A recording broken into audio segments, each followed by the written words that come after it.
and I have produced this documentary in order to explore the issue of recycled water being used as household tap water. In this documentary, I'll discuss the reasons why recycled water is being considered in Australia, the history of it, the different views about it, and the comparison of the use of it in Singapore. Water is the world's most precious resource, but it is quickly running out due to increases in population size and corresponding increases in water demand. Over the course of 100 years, the world's population tripled, causing water demand to increase by sixfold. Therefore, our existing water supplies need to be maintained to ensure continued sustainability. One method of conserving water that has been suggested is using recycled sewage as household tap water. The first time that recycled water was implemented was in 1969 in Windhoek, Namibia. However, it wasn't implemented into Australia until 1991. Now recycled water is being used in cities and towns around Australia, such as right here in Windsor. I got the idea about recycled water being used as household tap water from a newspaper article called Toilet to Tap, Recycled Water Gets the Hard Sell, which explored the two different views on the issue, supporting and opposing recycled water, and reasons why people have these opposing views. Professor Stacey Gibbs, an expert in water quality, is here representing the supporters of the use of recycled water. So, Professor Gibbs, why do people support the use of recycled water based on people, place and profit? Well, on the basis of people, many people believe that recycling water could help maintain water supplies and secure a sustainable supply of water. On the basis of place, many people believe that the recycling water would decrease the amount of sewage in their environment and reduce the risk of contamination of water supplies. And on the basis of profit, a lot of supporters believe that using recycled water could have a beneficial effect on the profit, as it will save the public and government money. Upon further research, I have concluded that all three of Professor Gibbs' claims are factual and credible, as they are all supported by peer-reviewed articles or government websites. A report by Gleek confirmed that reclaimed water could be used to replenish potable water supplies. A report by Toze confirmed that recycling water can reduce the volume of sewage in the environment and reduce the risk of freshwater contamination. And a report by the California Department of Water Resources concluded that recycling water could create more jobs and revenue while also reducing the amount of money needed to be spent decontaminating sites where sewage has leaked. Dr. Carol Baker, an expert in the field of infectious diseases, is here with me representing the opposers to the use of recycled water as household tap water. So, Dr. Baker, why do you believe that people oppose the use of recycled water based on people, place and profit? On the basis of people, the main reason people oppose recycled water is that water could contain microorganisms with the potential to cause health damage. On the basis of place, many opposers believe that recycling water may lead to eutrophication of water ecosystems due to higher levels of nitrogen and phosphorus in recycled water compared to normal water. And on the basis of profit, it is a common belief among opposers that the treatment of sewage requires a lot of energy and therefore money, and desalination would be a better option.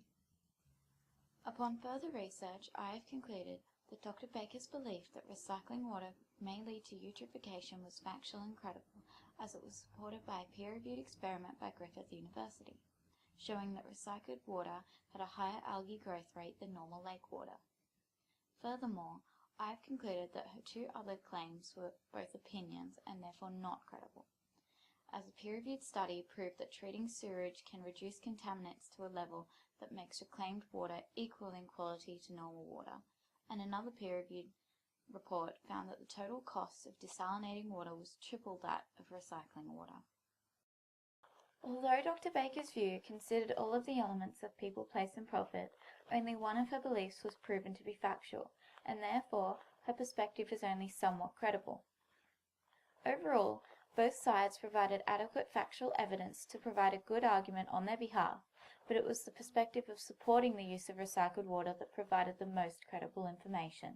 We've explored the issue of recycled water in Australia, but what about other countries? Singapore has been hailed the world leader in recycled water due to water scarcity forcing them to take action. Singapore can only naturally support 60% of its daily water needs, and in the past has had to import water from neighbouring countries. So in 1998, the Singapore government built the first of 6 recycling plants. In the beginning, Singapore had the same two opposing views on recycled water, with some people supporting it and others opposing. Those who opposed it argued like Australia, that it may damage the environment, infect people, or cost more than it benefited.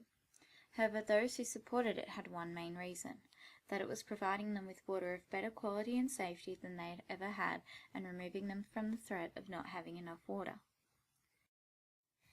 Singapore initially handled the issue of introducing recycled water by funding many campaigns to assure the public that the water was safe, which Australia has not yet done, and even paid celebrities to drink bottled recycled water in public to increase publicity.